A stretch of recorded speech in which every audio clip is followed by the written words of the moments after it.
A próxima mesa tem como tema melhorando a qualidade e expandindo a oferta de creches.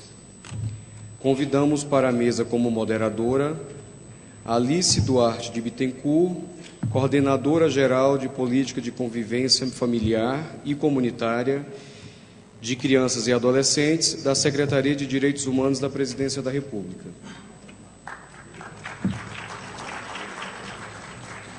E os palestrantes: Júlio Lócio, prefeito de Petrolina, e Márcio Rogério Silveira de Andrade, assessor da Prefeitura de Campinas.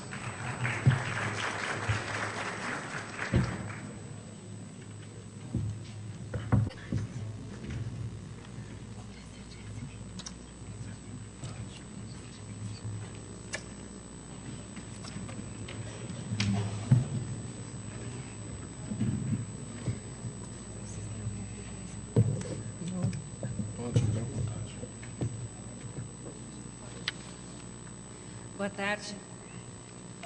Boa tarde, senhoras e senhores.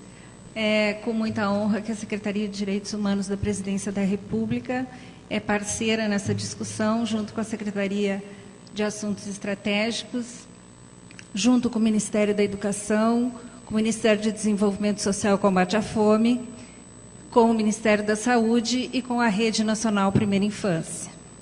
Nós vamos começar com o senhor Júlio Lócio, então prefeito de Petrolina, uma bela experiência de implantação de creches na sua cidade. Muito boa tarde a todos. Eu queria aqui cumprimentar a primeira-dama lá do nosso estado, a doutora Renata Campos, que é mãe de 4 filhos, né, Renata? 4 filhos. Prova que o nosso governador não brinca em serviço, né? Agradecer o convite, parabenizar o evento. E pelo nome do evento, Cidadão do Futuro. É hoje que nós construímos o Cidadão do Futuro. Nós preparamos nossos filhos para o futuro. Então, eu particularmente gostei muito do nome. Vamos passar nosso vídeo aí, rapidinho aí, 1 minuto de vídeo. Esse é o Arthur. Ele frequenta uma unidade do programa Nova Semente em Petrolina, onde recebe atenção e cuidados. Aprende, brinca, faz amizades, refeições. O que o Arthur ainda nem imagina é o quanto essa sementinha vai crescer dentro dele. No futuro, o Arthur vai olhar para trás e perceber o quanto isso foi importante para seu sucesso na vida. Assim como o Arthur, são mais de 2.300 crianças beneficiadas pelo Nova Semente. Nas unidades do Nova Semente, as crianças têm acesso à educação, praticam atividades físicas, realizam 5 refeições por dia e recebem assistência médica e odontológica. Criado pela Prefeitura de Petrolina em parceria com a comunidade e o Petrap, o Nova Semente já entregou mais de 40 unidades. Uma nova unidade é entregue toda semana. Serão 100 unidades até o fim de 2012. Um futuro melhor para o Arthur e todas as crianças de Petrolina. Programa Nova Semente, uma verdadeira lição de futuro. Prefeitura de Petrolina, as pessoas em primeiro lugar. Bom, solta agora meus 9 minutos aí. A Prefeitura de Petrolina está Bom, gente, como é que nasceu essa semente? Nós, durante a nossa pré-campanha, durante a nossa campanha eleitoral, a gente ouvia muito das mães pedidos para creche. E isso é uma constante muito grande. E, ao assumirmos a prefeitura, eu chamei a nossa secretária de Educação e perguntei para ela como é que a gente estava de atendimento de creche. Elas estão muito bem. Nossas creches, prefeito, são muito bonitas, são muito boas. Temos pedagogas. E eu fui lá conhecer. E, de fato, creches boas, bonitas. Mas atendiam 15% da população. E aí eu pedi para que ela pudesse desenhar algum programa para ampliar esse atendimento. E começo de gestão, as dificuldades. 8 meses depois, eu volto a falar com ela sobre o tema. Como é que estamos? Diz, muito bem, prefeito. Nós agora já ampliamos mais 100 vagas. Temos 8.000 crianças, tínhamos 6.000 crianças, ampliou mais 100 vagas. E onde essas vagas? Nas creches já existentes. Tá. E o que mais? Não, nós conseguimos cadastrar no MEC e temos agora autorizado 2 novas creches.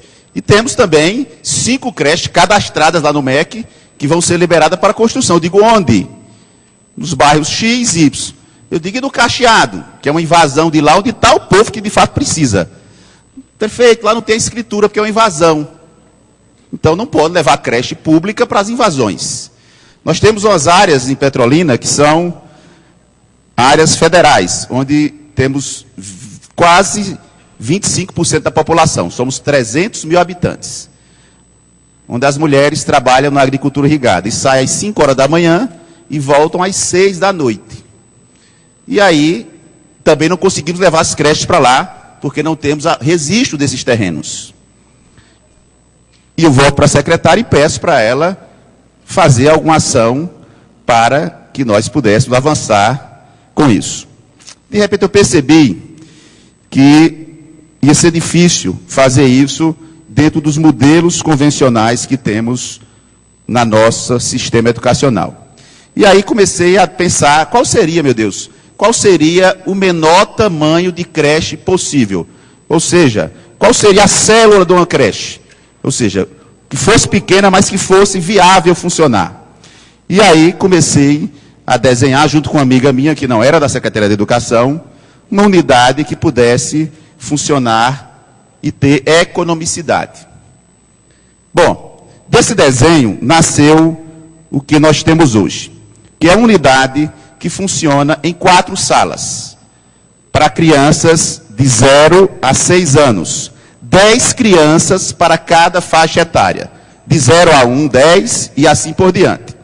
Na primeira sala, nós temos 10 crianças cadastradas. Só que de 0 a 6 meses, nós temos 5. Essas 5 devem estar com a mãe amamentando. E essa mãe recebe todo mês uma cesta básica no valor de R$100 para que ela garanta que vai amamentar. Como é que a gente sabe disso? Ela tem que levar a criança de 15 em 15 dias na unidade para medir e pesar. A gente já começa a combater um pouco com isso a mortalidade infantil, que não é a nossa prioridade número 1, porque isso, direito negativo. A gente quer trabalhar com os direitos positivos e temos aprendido aqui nesse seminário muito isso. Na segunda sala, ficam crianças de 1 a 2 anos, 10 crianças, com uma pessoa cuidando. Na terceira sala, 20 crianças de 2 a 4 anos. Na quarta sala, 20 crianças de 4 a 6 anos. Bom, como fazer isso sem fazer um alojamento de crianças? Eu não sabia muito de educação. Meu único conceito de educação, que sou médico, era dizer o seguinte: cuide como você foi cuidado, que pelo menos você sabe onde é que vai dar, né? Então, os meus filhos até que estão dando mais ou menos, mas para as creches não podia aplicar isso. Então fui buscar um parceiro, o doutor João Batista, está aqui a Denise, que é a diretora lá do IAB, Instituto Alfa e Beto, para criar protocolos de atendimento para nossas crianças. Coloquei para ele nossa ideia, fiquei feliz, porque ele, diferentemente do meu povo, não me veio com aquela coisa de que é preciso um pedagogo para cuidar de uma criança de 2 anos de idade. Um dia eu pedi à minha secretária para visitar uma creche minha. E fomos visitar. Marquei com ela às 8 horas da manhã. Ela agendou para visitar uma creche na região oeste. Quando nós entramos do carro, eu disse: vamos para a região leste? Liga para lá que nós vamos atrasar. Quando eu cheguei na região leste, estava lá a cuidadora, dando banho no menino de 3 anos. E eu disse: cadê a pedagoga? Não, ela deu uma saidinha. Porque os pedagogos às vezes não querem limpar a bunda do menino. Não é? E eu perguntei para a minha secretária: você tem quantos filhos? 3. Quem está agora com o mais novo? A babá. Eu digo: nível superior. Pedagoga. Ela disse: não sei não. Deve ser analfa de pai, beto de mãe. Vocês sabem o que é analfa de pai e beto de mãe? É a pessoa que é analfabeto, e o pai é analfabeto, e a mãe é analfabeto. Não tem nada a ver com o Instituto Alfa e Beto, viu, Denise? Então, nós resolvemos criar um modelo onde a comunidade participa. Eu criei essa ideia para ofertar à classe média, aos empresários. Depois eu descobri que a classe média não está muito preocupada com a educação, porque ela tem escolas particulares. Quem aqui tem filho em escola pública, hein? Levanta a mão quem aqui tem filho em escola pública, por favor. 1, 2, 3, né? A classe média não está também muito preocupada com saúde, porque ela tem plano de saúde. Quem aqui tem plano de saúde, hein, gente? Quem aqui tem plano de saúde? É assim, é assim. Eu digo muito para minhas diretoras, que também a maioria não tem filho em escola pública. Infelizmente, no Brasil, nós temos uma patai da educação, onde os prefeitos, os governadores, o presidente da República, os diretores, não acreditam naquilo que estão fazendo. Porque se nós acreditarmos de fato na educação, que está boa, nós colocaremos nossos filhos dentro das escolas públicas. Ninguém paga aquilo que tem de graça, se for bom, evidentemente. Mas nossa função é tentar melhorar isso. Essas unidades, elas funcionam das 6 da manhã às 6 da noite. Oferecemos 5 refeições diárias, porque, gente, na pirâmide de Maslow, ninguém com fome aprende nada. E temos aquelas que nós chamamos sementeiras, porque todo mundo quer ter uma babá. Mas alguém quer que o filho case com uma babá? Alguém aqui quer ser babá? Não. Ninguém quer ser babá. E aí, engraçado, né, que nossas esposas, amigas, têm um processo de seleção de cuidadores para os filhos. Elas, quando estão lá na Secretaria de Educação, elas defendem que seja alguém com especialização em educação infantil, etc, etc, etc. Mas quando vai escolher uma babá para o filho, tem uma técnica maravilhosa. A primeira coisa, a moça chega lá na casa dela e ela diz: não é lindo meu filho? Coitada, né? Meu amor, você gosta de neném? Pronto. Esse é o grande critério de seleção dos cuidadores dos ricos. E aí, enchemos de dificuldade para treinarmos pessoas com 2º grau, por exemplo, que é a exigência mínima que nós temos para ser sementeira. E essas pessoas ficam com essas crianças, obedecendo a todos aqueles critérios do MEC, de uma pessoa para cada 5 crianças, de 6 meses a 1 ano, de uma pessoa para cada 10 crianças nas outras faixas etárias. E temos, na pré-escola, na faixa de 5 a 6 anos, obrigatoriamente, alguém com formação superior. Agora, nossa preocupação maior é que essa pessoa tenha formação em alfabetizar. Nós queremos que nossas crianças estejam prontas para chegar no 1º ano colegial, pré-alfabetizadas, prontas para a leitura, com aquilo que o IAB me ensinou, com os tijolinhos, que são os vocábulos, que são importantes para o aprendizado. E eles me ensinaram que com 1.000 tijolos eu construo uma pequena casa. Com 10.000 tijolos eu posso construir uma mansão. E eu quero que minhas crianças construam mansões. Para isso, eu preciso ofertar para elas 10.000 tijolos. Por isso que agora nós também estamos investindo nas bibliotecas. Compramos agora 20 unidades, a princípio, com 600 livros cada um, para que possamos melhorar a formação do vocábulo das nossas crianças. Bom, 52 segundos. O negócio aqui tem que ser a lá Enéas. Essas unidades, tem 1 ano que nós começamos a implantação, já temos 42 unidades, a nossa meta, e nós temos feito uma inauguração por semana, porque nós não construímos creche. Quem acabou absorvendo essa ideia foi a própria comunidade. Então, as pessoas se mobilizam e essas creches funcionam em casas. E aí, um vereador me disse: prefeito, uma creche numa casa? Eu digo: ó, vereador, vamos conhecer a creche aqui dos ricos. Vocês conhecem alguma creche, hotelzinho de rico que não seja em casa? Conhecem em casa? A grande maioria funciona em casa. Outra pergunta, às vezes, que me surge: mas prefeito, não tem aquele banheirozinho pequenininho? Não tem um banheirozinho pequenininho nas creches, às vezes, né? No hotelzinho? Alguém aqui tem banheirozinho pequenininho em casa para os meninos? Não. Então, nós somos craques em dificultar a assistência a quem não tem nada. Nós somos craques em colocar empecilhos ao cuidado com quem não tem nada. Então, esse programa, e aí eu aproveito dizendo que tudo é difícil, mas aproveito uma frase que diz o seguinte: o bom é inimigo do ótimo. Isso aí é ótimo? Não, ainda não. Mas é muito melhor. Todas essas casas do Nova Semente, se você for ver o contexto, todas essas casas são melhores do que as casas onde eles vivem. Todas, sem exceção. Portanto, o que nós queremos é poder atender essa demanda ainda de mais de 20.000 crianças que estão, como dizem na nossa terra, sem eira nem beira. Então, gente, eu queria agradecer e me agradecer sobretudo o aprendizado que tive aqui com todos vocês. Muito obrigado. Obrigada ao prefeito Júlio. Nós queremos dar as boas-vindas à nossa mesa, a senhora Maria do Pilar Lacerda, secretária de Educação Básica do Ministério da Educação.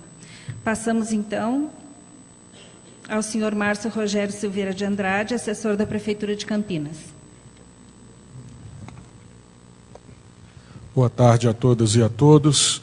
Queria cumprimentar a Secretaria de Assuntos Estratégicos pelo evento, principalmente pela oportunidade, um evento que realmente já estava em tempo de acontecer, principalmente pelo pano de fundo de juntar e tentar agrupar e fazer um trabalho intersetorial das várias áreas públicas, das políticas públicas. Cumprimentar meus colegas de mesa, agradecer o convite que foi feito à Secretaria Municipal de Educação de Campinas, em meu nome como atualmente assessor do secretário para a Educação Infantil e em nome do secretário, professor Eduardo Coelho. Antes de começar, eu quero contextualizar um pouco o que é a cidade de Campinas. A cidade de Campinas é uma cidade com um pouco mais de 1 milhão de habitantes, faz parte de uma região metropolitana, é a maior cidade da região, com outras 18, com 2,5 milhões de habitantes, numa região de alta conurbação de espaço entre as cidades. Ao mesmo tempo, é o maior polo tecnológico da América Latina, uma das 200 maiores universidades do Ocidente, e por isso, e a quinta praça bancária do país. Teoricamente, nós devíamos estar muito bem, mas como todas as demais cidades desse porte do país, temos grandes bolsões ainda de miséria e de baixo atendimento das políticas públicas, pouco atendimento.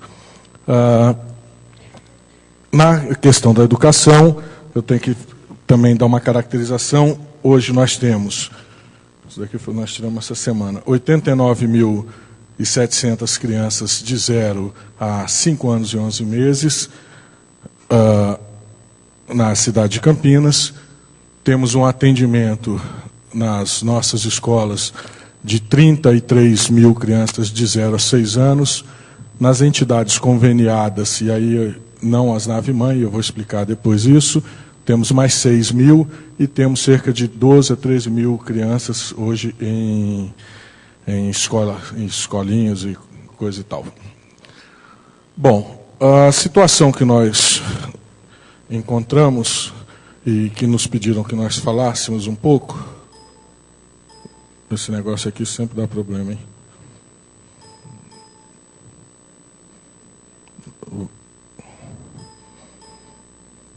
Isso.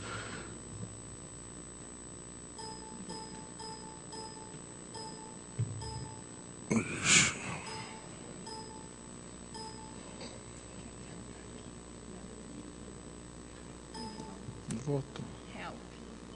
Alguém consegue dar um help nisso aqui? Bom, pediram que nós falássemos para nós o que é creche de qualidade. Creche de qualidade, e depois nós vamos explicar de onde nós tiramos isso. Quando nós entramos, existia uma situação e tivemos então que nos deparar e ver o que faríamos para tentar dar conta. Então, consultando vários outros secretários de outras cidades da região, vários técnicos e professores, nós resolvemos, através de planejamento estratégico, primeiro definir o que era a qualidade para nós. E como disse hoje a secretária de Educação do Rio, primeiro é cumprir o direito de vaga a todas as crianças que assim procuram. Nós não podemos nos furtar a isso. Por mais qualidade que eu possa dar, se eu não der para todas, eu não estou dando a qualidade necessária, porque eu já estou criando, desde a infância, um diferenciador entre cidadãos, e isso não pode acontecer. Então, primeira qualidade é essa. Segundo, é um espaço físico pensado e adequado para atender essa faixa etária, trabalho pedagógico de acolhimento e desenvolvimento pleno das crianças, formação adequada e de qualidade dos profissionais, gerenciamento e operacionalização de forma integrada e racional dos recursos disponíveis. Quais são as dificuldades para isso, que nós nos demos conta? Foi falta de planejamento de médio e longo prazo dentro do serviço público, descontinuidade das políticas públicas, e aqui nós podemos acrescentar também uma outra coisa, que é a falta ou a dificuldade de trabalho entre as várias áreas que desenvolvem essas várias políticas públicas. O limite da lei de responsabilidade fiscal, as dificuldades orçamentárias de construção, ampliação e adequação, que o prefeito muito bem colocou aqui, e contratação de pessoal. E quando eu falo contratação é por causa do tempo que nós demoramos aí para conseguir realizar concursos ou outro tipo de contratação. Em Campinas especificamente, e aí por que então nós fizemos aquele planejamento e fizemos essa identificação que nós tiramos de documentos que nós temos lá, para resolver um problema que nós tínhamos lá no dia que viemos trabalhar junto ao ex-prefeito. Um TAC não cumprido de 2002, cerca de 15 mil crianças não atendidas e o limite da lei de responsabilidade fiscal, nós estamos no limite prudencial, ou seja, uma situação bastante difícil. Quais são, então, pensando e focando o que nós precisávamos resolver, tomamos 5 ações que nós vemos implementando ao longo dos últimos 5 anos. Implementação dessas creches chamadas Nave-Mãe, ampliação das unidades de educação infantil existentes na rede, aumento das entidades conveniadas e do número de alunos atendidos, Vale Creche, adesão ao programa Pró Infância do governo federal que veio depois e nós aderimos. Bom, o programa... já passou a outra? Não. Não. Isso, aí, a próxima. Isso. Pode passar. O programa de atenção especial à educação infantil, PAEI, na realidade, esse nome Nave-Mãe foi um nome fantasia que o governo, enfim, lá os técnicos de marketing muitas vezes dão nomes e são eles que ficam. Mas o nome é Programa de Atendimento Especial à Educação Infantil, que tem os marcos, uma lei municipal que foi aprovada na Câmara de Campinas, um decreto-lei que o regulamenta. Em cima disso, nós criamos um programa balizado nesses 2 marcos legais e depois um guia gestor, que na realidade é um protocolo que nos dá a orientação para a licitação e como as entidades, então, devem se orientar para participarem do processo licitatório e dos pré-requisitos para a prestação de conta e também para a prestação do trabalho com a criança. Então, é avaliado tanto o trabalho pedagógico quanto todo o trabalho de infraestrutura depois, principalmente prestação de contas também. Então, aí é um modelo, é uma nave-mãe que nós temos. Esse é o modelo básico. Ela foi projetada pelo Lelé, junto com a equipe da Coordenadora de Arquitetura Escolar da Prefeitura. Ela pode ser menor ou maior. Hoje nós temos 16, uma está sendo inaugurada agora e outra no mês que vem. São 16 atualmente que vão estar em funcionamento até 1º de dezembro. E elas têm tamanhos variados, mas o interessante dela é que ela é modular. Pode passar. Qual é a caracterização desse projeto, então? É um programa de cogestão de unidades de educação infantil, junto com as entidades, que já são conveniadas da própria prefeitura na sua origem. Implantação de unidades em bairros de alta vulnerabilidade social, ação prioritária, lógico, para o atendimento à demanda de educação infantil, acompanhamento das famílias, em especial das mães, e aí nós temos todo um tratamento depois da mãe, né, tanto em questão de aleitamento, tem uma sala de amamentação para que elas possam estar junto aos filhos dentro da escola. Existe também um programa de saúde da mulher desenvolvido junto com a Secretaria de Saúde, e, enfim, várias demandas nessa área. Geração de renda na localidade, porque nós pretendemos e tentamos fazer com que os contratados pelas entidades sejam da comunidade. Muitas vezes os professores não o são, porque muitas vezes a comunidade é tão carente que não é possível. Mas toda a restante da equipe, as agentes de educação infantil que auxiliam os professores e toda vamos dizer, cozinheiro e todos os demais são do bairro, e muitas vezes são bairros altamente carentes. Cada nave-mãe dessa varia do tamanho e do porte de 40 até 80 funcionários, porque ela é para atingir de 280 a 530 crianças de 0 a 6 anos. A qualificação e requalificação profissional das famílias e das mães, ela tem de 1 ou até 2 salas, onde você tem condições de dar cursos de qualificação, requalificação, e também de EJA, porque nessas comunidades nós sabemos o problema da alfabetização funcional ou até da não alfabetização, que em Campinas são cerca de 25 mil pessoas não alfabetizadas. A próxima é o trabalho baseado na pedagogia dos sentidos, e aí tem uma explicação muito tranquila, porque cada entidade, vocês sabem, é o comum, todas as cidades conveniam com entidades, tem um histórico e tem lá a sua convicção pedagógica, e muitas vezes oriunda até da sua histórica, porque por vezes são vinculados a alguma religião.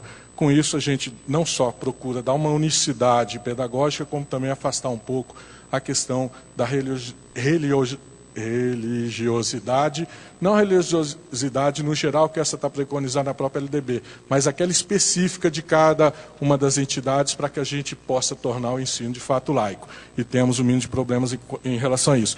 Então, optamos pela pedagogia dos sentidos, e dentro daquilo que é pertinente na secretaria, aproveitando uma coisa que nós vimos e que lá não tinha, que para nós é que nós instalamos nas naves-mãe, no vão central delas, um negócio que chama Nave Ciência, que é toda uma parafernália tecnológica desenvolvida junto com o Museu de Ciências da Unicamp, com a nossa equipe de pedagogos, para trabalhar a ciência desde da criança pequena, aquela curiosidade que é nata. E não para que ela entenda, para que ela viva aquela magia, e mais tarde, quando ela estiver lá na frente, ela vai dizer, pô, aquilo que eu achava que acontecia de uma maneira que eu me dei uma explicação mágica, acontece de uma outra forma. Bom, projeto arquitetônico, como eu já disse, diferenciado, de grande porte, que permite planejar de acordo com a demanda local todos os espaços necessários e adequados para o trabalho pedagógico. E o projeto que otimiza os custos, a logística e a manutenção. Por quê? É um grande número, nós tínhamos uma lista de 15 mil, vou mostrar a lista daqui a pouco, pode passar. Nós precisávamos planejar, porque isso você tem toda uma logística de merenda, logística de treinamento e capacitação em trabalho de funcionários, mesmo os funcionários das conveniadas e dessas creches.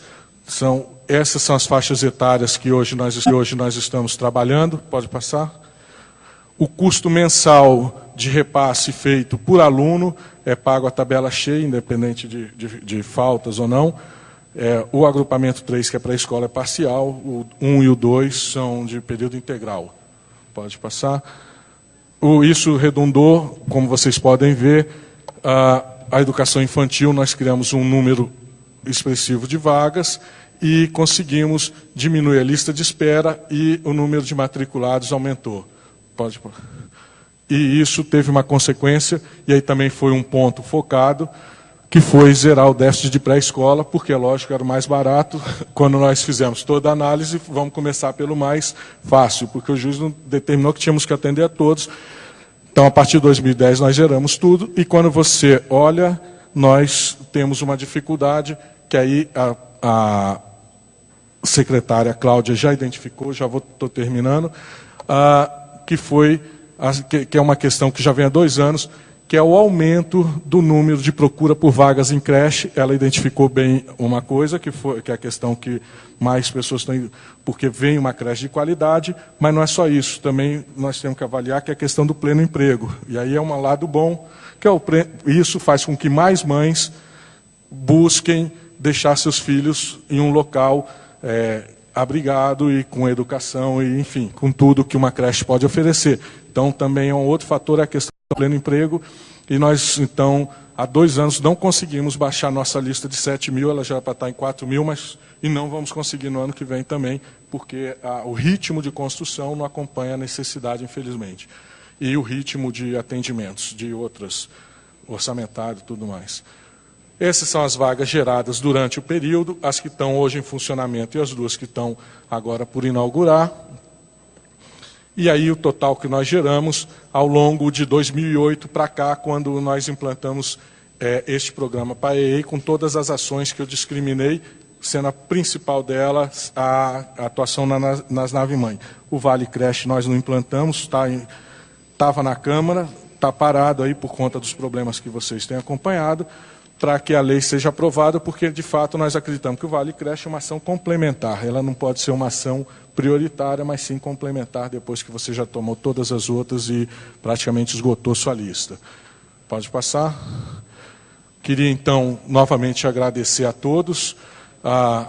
Agradecer porque, com certeza, como disse o prefeito, e todos que me antecederam aqui, têm aprendido muito nesses dias. Muitas do que eu vi aqui, com certeza, vamos levar lá em Campinas, porque eu acho que nós, com isso, só temos a aprimorar o nosso projeto e melhorá-lo. Estou à disposição para algumas perguntas e, pelo e-mail, a todos vocês, muito obrigado pela atenção. Muito obrigada ao Márcio. Vamos passar, então, para a secretária de Educação Básica do MEC, senhora Maria do Pilar Lacerda, por favor.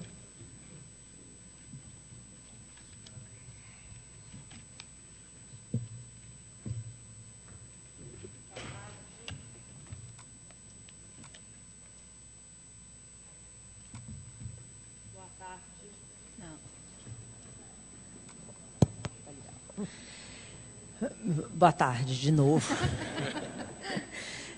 Vocês me desculpem o atraso, mas eu estava recebendo para o ministro uma comissão de coreanos e estávamos perguntando para eles como é que é a educação infantil na Coreia. E ele estava explicando, eu falei, não, deixa eu aprender um pouquinho, quem sabe me ajuda na minha próxima fala. Mas acho que a gente está numa semana muito especial. Eu estive terça em São Paulo, num seminário do Instituto Ayrton Senna sobre a escola do século XXI. Ontem, na Fundação Getúlio Vargas, no Rio, sobre a questão específica da educação infantil. Né? Hoje, esse debate promovido pela SAI sobre a criança pequena e vista de uma maneira multidisciplinar. E eu vou falar aqui, muito rapidamente, eu não consigo nem raciocinar em 10 minutos, mas eu vou falar rapidamente sobre a nossa política, a política nacional de educação infantil. Lembrando que nós só começamos a trazer a creche do âmbito da assistência para o âmbito da educação a partir do ano 2000. Então, nós temos uma história ainda muito frágil da concepção de educação infantil. Em um país que tem um costume muito naturalizado de achar que criança, principalmente criança pobre, e principalmente a criança que não é minha filha, nem meu sobrinho, nem meu neto, pode ficar em qualquer lugar. E aí nós temos esta dificuldade, que é reverter um processo cultural de absoluto descaso com as crianças. Algumas pessoas ficam incomodadas quando os economistas começam a discutir e a pesquisar a criança pequena. Eu acho bárbaro, eu acho o máximo. Eu acho que a gente, quanto mais aliados a educação infantil tiver, melhor para as crianças brasileiras. E a criança pequena, ela não é privilégio ou monopólio da educação. Nem nós damos conta disso tudo. Mas aqui eu vou falar da criança pequena dentro das políticas e programas para a primeira infância, que engloba saúde, assistência, direitos humanos, cultura, mas a gente está falando de educação infantil. O meu trabalho no Ministério, o nosso trabalho é trabalhar a educação infantil, o que vai significar a oferta dessa educação infantil em creches e pré-escolas. Eu gosto de provocar minha equipe, né, e a Ângela Barreto, que está sentada ali, sabe disso, porque eu acho que nós, quando falamos de educação do século XXI, a gente tem que pensar formas contemporâneas do atendimento a esta criança. Mas isto nunca vai significar uma forma barata, uma forma desqualificada, uma forma improvisada. As pesquisas dos economistas têm nos mostrado que não há nada pior para um país do que tratar de maneira desqualificada a criança pequena. E a gente recupera na educação uma palavra que é muito pouco usada para quando a gente fala da criança, que é direito. Nós fomos a uma visita na Alemanha, ano passado, uma missão de diferentes pessoas de diferentes lugares, e uma das pessoas perguntou para a diretora de uma escola infantil como é que era o estudo de que horas que os meninos tinham aulas de cidadania. E a diretora ficou tão atônita com a pergunta, porque ela falou, como aula de cidadania? Todo mundo aqui nasceu, é registrado, vai aprendendo, todo mundo é cidadão. Nós aqui temos aula de outras coisas. Eles são todos cidadãos. E isso é uma mudança para a gente muito forte. Comentávamos ontem no Rio que nós, filhas e netas de mulheres brancas conservadoras, principalmente eu das Minas Gerais, ouvíamos muito as nossas avós e mães dizerem, mas para que a empregada quer estudar, gente? Para que quer pôr a filha na escola? Primeiro que atrapalha aqui o meu dia a dia, e depois elas sentavam e reclamavam. A empregada não sabe empilhar lençol pelo tamanho, a empregada não sabe guardar a louça separada pela cor. E um dia eu perguntei para ela, mas elas não foram para a escola, você aprende isso tudo na escola? Classificar, separar, isso tudo a gente aprende na escola, é direito. E essa é a questão, quer dizer, quais são as nossas estratégias? Institucionalizar a educação infantil no âmbito das competências do Estado brasileiro e consolidar a identidade da educação infantil como primeira etapa da educação básica e não separar. A concepção do projeto geral do Ministério da Educação é uma concepção sistêmica, da creche à pós-graduação.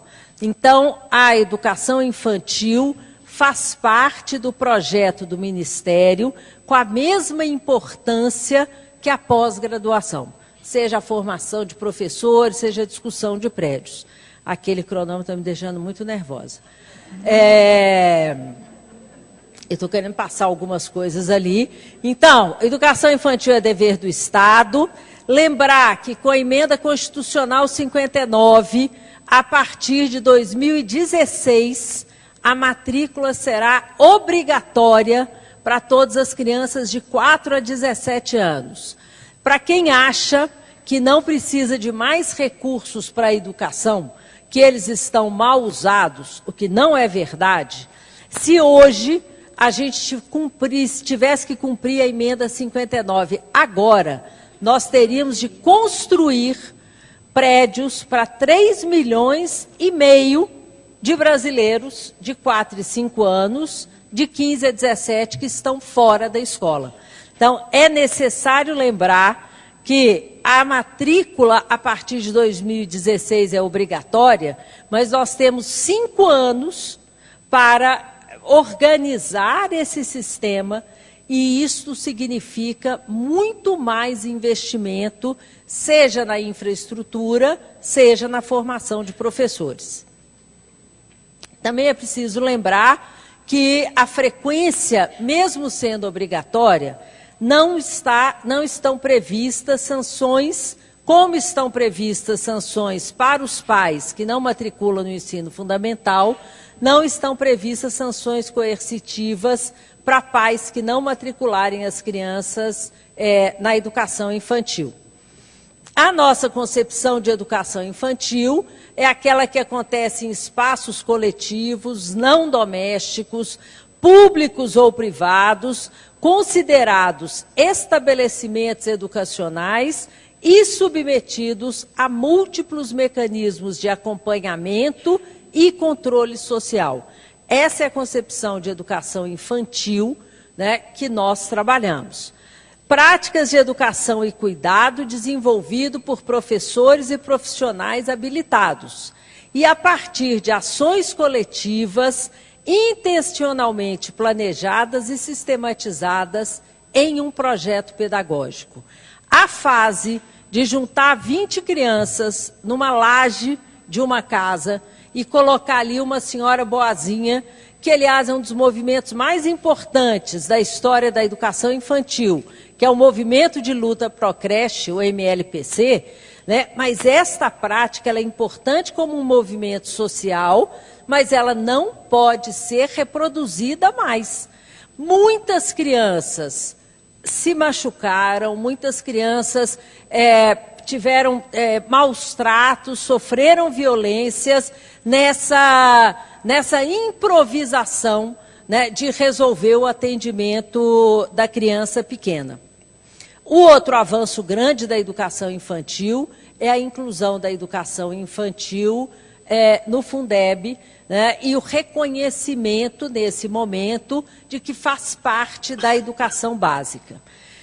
Eu acho importante mostrar para vocês, nesses 45 segundos que faltam, o atendimento que a gente tem hoje, por idade, mostrar a diferença grande e como que nós conseguimos avançar no atendimento das crianças não consigo marcar aqui, no atendimento das crianças de 6 anos, por causa da matrícula no ensino fundamental, mas como ainda é muito precário o atendimento das crianças até 11 meses, nós só temos 2,3% dos bebês atendidos em creche, 9% das crianças de 1 a 2 anos, 20% das crianças de 2 anos.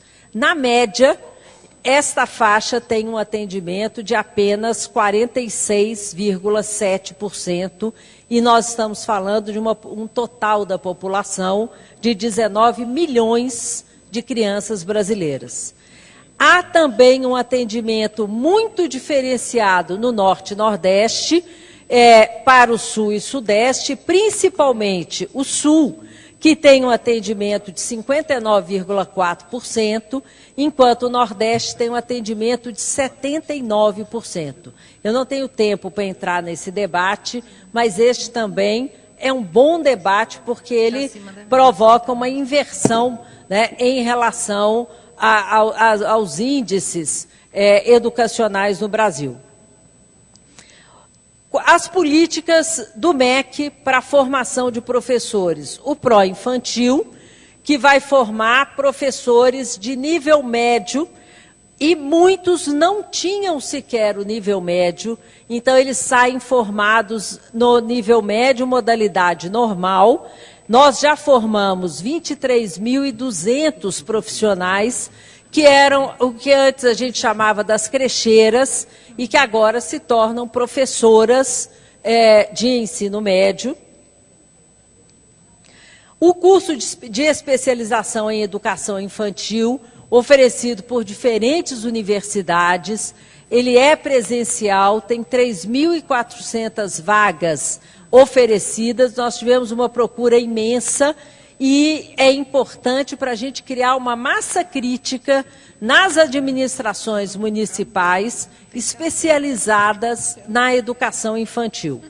O Programa Nacional de Reestruturação e Aparelhagem da Rede Escolar Pública, eu queria pedir a vocês, porque aqui a gente não está na internet, mas no módulo público do portal do MEC, no CIMEC, você tem acesso ao mapa do Brasil e você tem acesso ao atendimento das crianças de 0 a 5, cidade por cidade brasileira, e o que está previsto de construção de escolas do programa Pró-Infância.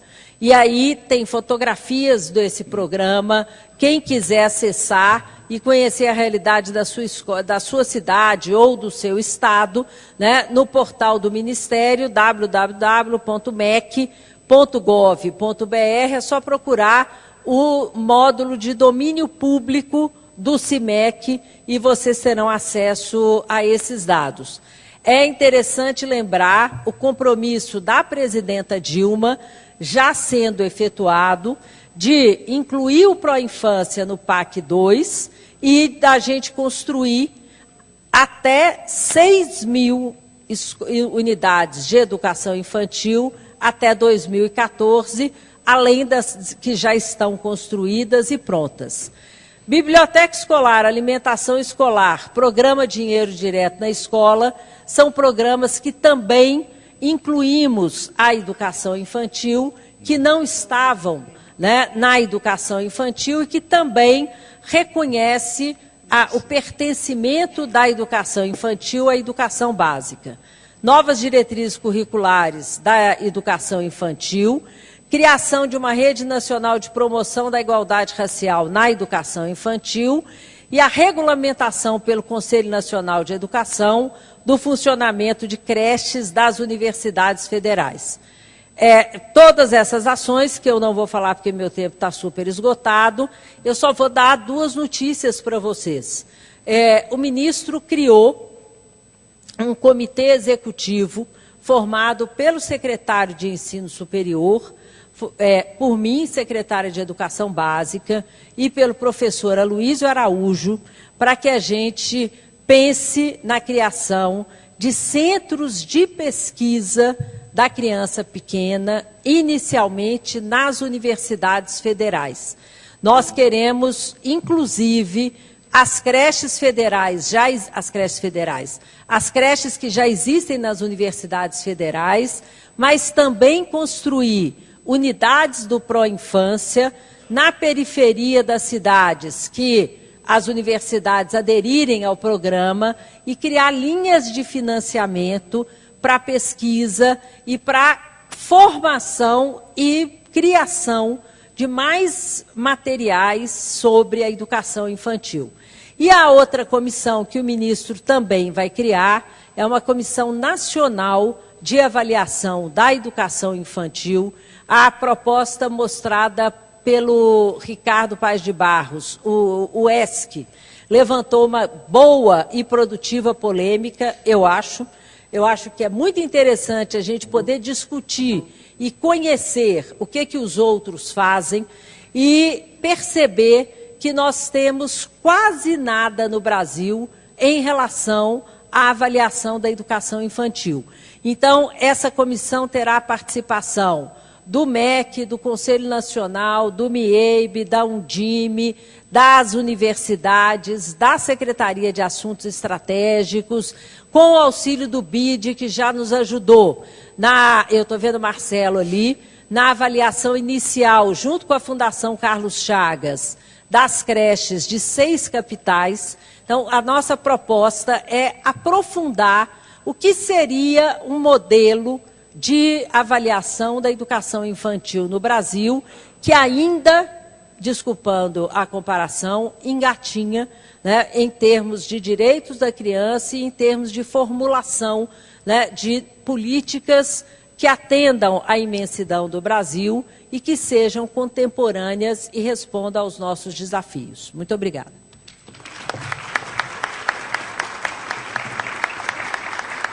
Agradecemos a senhora Maria do Pilar e passamos às perguntas. Nós temos uma pergunta dirigida ao prefeito Júlio Lócio. Como se dá a seleção dos cuidadores? Quais as exigências necessárias para o ingresso ao serviço? Como é feita a avaliação dos serviços, a periodicidade e os critérios? Pode ser? Perguntar as 3 juntas, então ele responde em bloco. Gostaria de comentar o fato relatado pelo prefeito Júlio. Sua secretária tem babá sem qualificação por uma opção pessoal. Contudo, se o cidadão tem o direito a uma educação de qualidade, um dos critérios é se ter professores bem qualificados e com habilitação adequada. Por gentileza, comente o que a Prefeitura tem feito em relação à carreira e à valorização docente para consolidar uma política de atenção à criança em seu município. E a terceira, pela sua fala, a oferta de creches, que é um direito de nossas crianças, pode ser feita de qualquer maneira, por qualquer pessoa, até mesmo sem qualificação e em qualquer condição, pois qualquer coisa que se ofereça é bem mais do que as crianças carentes têm em suas miseráveis casas? Pois não, prefeito.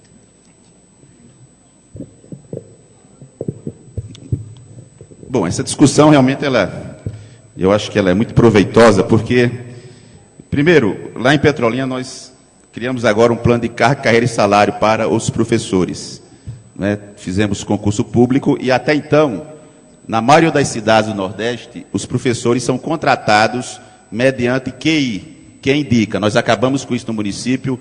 Todo professor é contratado através de uma seleção pública para ensinar no ensino fundamental da 1º ao 9º ano. Quanto à questão das creches, os critérios que nós utilizamos, os nossas cimenteiras, as nossas formadoras, os cuidadores, devem ter, no mínimo, 2º grau. A maioria tem formação em magistério.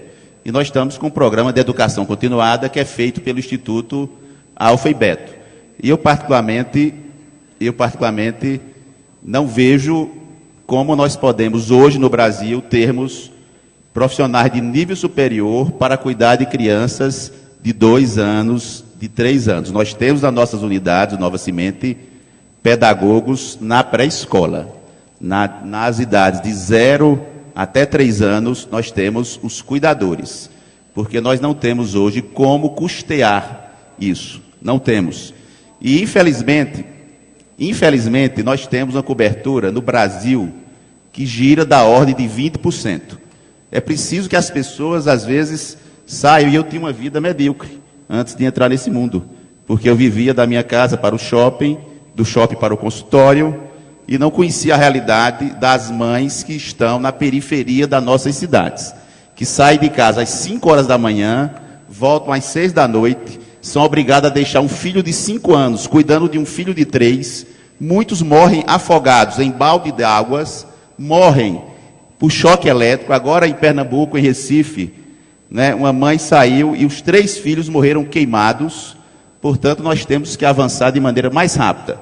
O Brasil busca universalizar em 2016 a pré-escola. E em 2020, 50% das crianças de 0 a 3 anos. Se a gente não tiver, no meu entendimento, formas alternativas a isso, que não pode ser qualquer coisa, mas que não pode ser como está, nós vamos sacrificar gerações. Portanto, eu convido aqueles que hoje discordam, que possam visitar a nossa cidade, que possam conhecer as unidades. Hoje nós temos, inclusive, um movimento de pais pedindo para transferir as crianças das creches convencionais para o Nova Cimente, porque tem um atendimento integral, com protocolo, com biblioteca. Quanto à avaliação, para a criança da pré-escola, nós utilizamos as avaliações que temos no nosso sistema educacional convencional. Para as crianças de 0 a 3 anos, o Brasil praticamente não tem nenhuma experiência com avaliação, e nós utilizamos avaliações da puericultura, e no sistema educacional nós estamos construindo isso junto com o sistema Alfa e Beto. Mais alguma coisa? Bom, obrigado. Para o representante de Campinas, Márcio, explicar melhor como funciona a gestão partilhada, creches públicas e ONGs, funcionários, prédios, equipamentos. Bom, a questão do programa e da nave-mãe, nós já temos, quando selecionamos, né, fazemos o edital de chamada e eles se propõem, tem um guia gestor, que é um protocolo, onde tem uma série de itens que são obrigatórios de serem cumpridos. O número de professores em todas as salas, nós optamos lá por não cobrar mais do que aquilo que nós damos na rede, que não é ainda o ideal, mas também não cobrar menos, porque nós estamos no movimento, inclusive, das conveniadas originais, as 42, de se adequarem totalmente à nossa legislação. E isso tem que ser feito com certa cautela, porque vem de outra área, tem um tempo de adaptação. Bem, então, eles têm que cumprir exatamente aquilo que a gente coloca, professores para cada sala, tem que ter os professores formados e os agentes dentro do módulo que a gente preconiza, que na educação, no agrupamento 1, com os mais novos, está próximo do MEC, 7 adultos por criança. No AG2 ele já é mais distante. Ele está em torno de 12 a 14. Mas é o mais próximo que a Secretaria conseguiu chegar e é assim que a gente coloca. E todos os demais servidores com a capacitação que nós exigimos dentro da nossa rede pública tradicional, formados, ou no caso dos agentes, com ensino médio, a diretora com pedagogia, com 5 anos de experiência em direção de escola, em rede e em direção de escola, enfim, tudo que a gente tem, e é dessa forma que nós cobramos. E ele tem que apresentar um projeto pedagógico dentro de determinados critérios. Aí, depois, se as pessoas se interessarem mais, tem o meu e-mail que ficou, podem mandar, a gente manda, como mandamos aqui até para o pessoal aqui da Secretaria de Direitos Humanos e tal, com todo o que é necessário e que é cobrado. E aí, em cima desse projeto pedagógico e de todos esses itens, são atribuídos os pontos. Quanto mais ponto ele soma, melhor ele se classifica, e você classifica do primeiro ao último. É aberto para cada uma, você abre uma licitação específica, uma chamada pública específica, e é feito anualmente a renovação desse convênio. Ela é feita avaliando tanto as questões pedagógicas, existem relatórios que são quinzenais de supervisores e coordenadores pedagógicos da rede que visitam essas escolas. São feitas avaliações a nível da infraestrutura mantida e de custos, e isso, então, pode ser renovado com ressalvas, ou pode não ser, que até agora não aconteceu, ainda bem, de nenhuma não ser renovada. Ao final de 5 anos, como é chamada pública, nós temos que fazer uma nova licitação. Ou, se alguma não atender os critérios, ou resolver devolver, o que também não aconteceu, pelo contrário, nós temos um monte querendo trabalhar com a gente, você tem que fazer uma nova licitação, você faz uma nova chamada. E também o que foi muito pensado, que é lógico, isso gera uma certa polêmica, quando você diz que vai trabalhar. O prédio continua sendo público, todo equipamento que está lá dentro é público, e se em algum outro momento nós tivermos outras condições, ou outro governo tem as condições que nós não tínhamos, porque nós tínhamos um TAC a cumprir, e ainda temos a questão da LRF no limite prudencial, ele pode, se tiver numa condição mais favorável, romper os convênios e tomar as atitudes que achar que deve. Então, o que nós fizemos é, de fato, dar um canal para atender a demanda existente com a qualidade, procurando de uma forma manter a qualidade que a gente tem nos nossos atendimentos, e acho que temos sido bem-sucedidos, porque pelo contrário, temos tido uma demanda cada vez maior até para as naves-mães, exatamente o que o prefeito aqui falou também, de mães que muitas vezes querem que aquela escola e não a outra. Então, foi uma maneira criativa. Acho que a única coisa que nos difere de tantos que eu vi aqui e vejo em outros municípios foi talvez usar essa maneira um pouco criativa para uma situação especial. E estamos à disposição se quiserem outras informações. Obrigado. Muito obrigada. 3 perguntas para a professora Pilar. Quais critérios serão utilizados para repasse de recursos públicos para instituições privadas, filantrópicas, comunitárias, ONGs ou CIPs? E o controle social, como está previsto? Na área da educação, as crianças atendidas em instituições privadas conveniadas são contadas no Fundeb, mas o repasse público não atende aos insumos de acordo com os critérios mínimos de qualidade.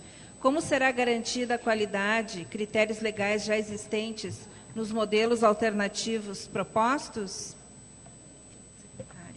Mais uma. Quais os aspectos pensados para um processo de avaliação na educação infantil no Brasil, e qual seria a participação do BIO? Bom, Qual seria a participação do BIO? Bom, eu vou começar por essa questão da avaliação. O BID nos ajudou com uma linha do financiamento social, não é isso? nós contratamos, então, a Fundação Carlos Chagas, que desenvolveu os questionários. Foi uma pesquisa de observação feita em 6 capitais. A participação ainda não sabemos de como será, né? Nós temos uma segunda etapa em cidades médias para completar, mas o que a gente pensa da avaliação, primeiro eu queria destacar como esse encontro hoje é importante. Quer dizer, quando a Secretaria de Assuntos Estratégicos da Presidência da República pontua que a criança pequena faz parte da sua prioridade, isso muda, né? É como se a gente tivesse subido vários degraus aqui no debate da esplanada. Então, é preciso reforçar que esse momento é um momento muito importante para nós da educação e para todo mundo que sempre se envolveu na defesa do direito da criança pequena. São aliados que nós não podemos abrir mão. E aí, quando a gente fala da avaliação, nós temos um projeto de avaliação muito definido no ensino fundamental, no ensino médio e no ensino superior. Mas a criança pequena, a criança de 0 a 5, ela tem, evidentemente, outras vivências, outros momentos, a gente quer outras coisas da escola. Então, é preciso saber o que avaliar e como avaliar. Eu não vou dizer que eu não sei, não é a minha área, eu brinco, mas eu brinco sério, que eu aprendo muito na convivência com as especialistas da educação infantil. Né? Eu entendo muito de adolescência, eu entendo muito de juventude, mas entendo muito pouco de criança pequena. Então, reforço a importância de que a gente tenha um grupo plural, de que a gente esteja muito disposto a não ter conversas binárias e posições binárias, para que a gente possa criar um projeto muito inovador e que responda às nossas necessidades na formulação de política. Não faz nenhum sentido qualquer avaliação, se é externa, se ela não retorna para a reflexão de quem foi avaliado e para a transformação das práticas. Eu acompanhei a avaliação feita ano passado na parceria nossa com o BID e a Fundação Carlos Chagas, como foi impactante para quase todos os grupos ouvir aquele retorno, mas como é importante que essa avaliação seja feita. Então, esse grupo não será um grupo fechado, não será um grupo que chegará com nenhuma proposta pronta, mas é um grupo que tem que estar disposto a ouvir o outro, a ouvir os diferentes, porque quando eu escuto só os que pensam iguais a mim, a gente pode ter uma conversa muito agradável, mas que ela não é transformadora, para que a gente crie um projeto muito inovador de avaliação da educação infantil. Em nenhum momento nós estamos pensando em bonificação de professor, em usar isso para classificar a escola. Então, um outro modelo, um outro espaço, e a gente precisa da ajuda, da colaboração, da opinião, do maior número possível de pessoas, de instituições. Sobre o Fundeb, eu quero dizer que as instituições conveniadas têm o repasse do Fundeb, tem o repasse da merenda e tem, em quase todos os municípios, assessoria técnica das equipes da Secretaria de Educação para as escolas infantis conveniadas.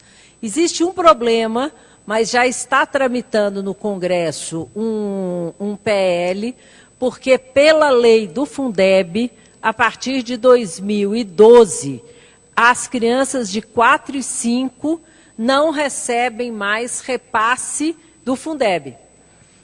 Isso porque se previa que até 2012 as prefeituras teriam universalizado o atendimento público. A representação dos secretários municipais, a Undime, tem se articulado para tentar prorrogar esse prazo. Mas conseguir a inclusão das creches conveniadas no Fundeb, eu acho que já foi um avanço muito grande, não só em termos de recurso, mas também em termos de cooperação técnica. Eu vou pedir para levar essas duas perguntas, porque aí a gente pode responder mais aprofundadamente as questões colocadas. Nós agradecemos a todos, informamos que não vamos ter intervalo para o café, seguimos para a próxima mesa. Muito obrigada.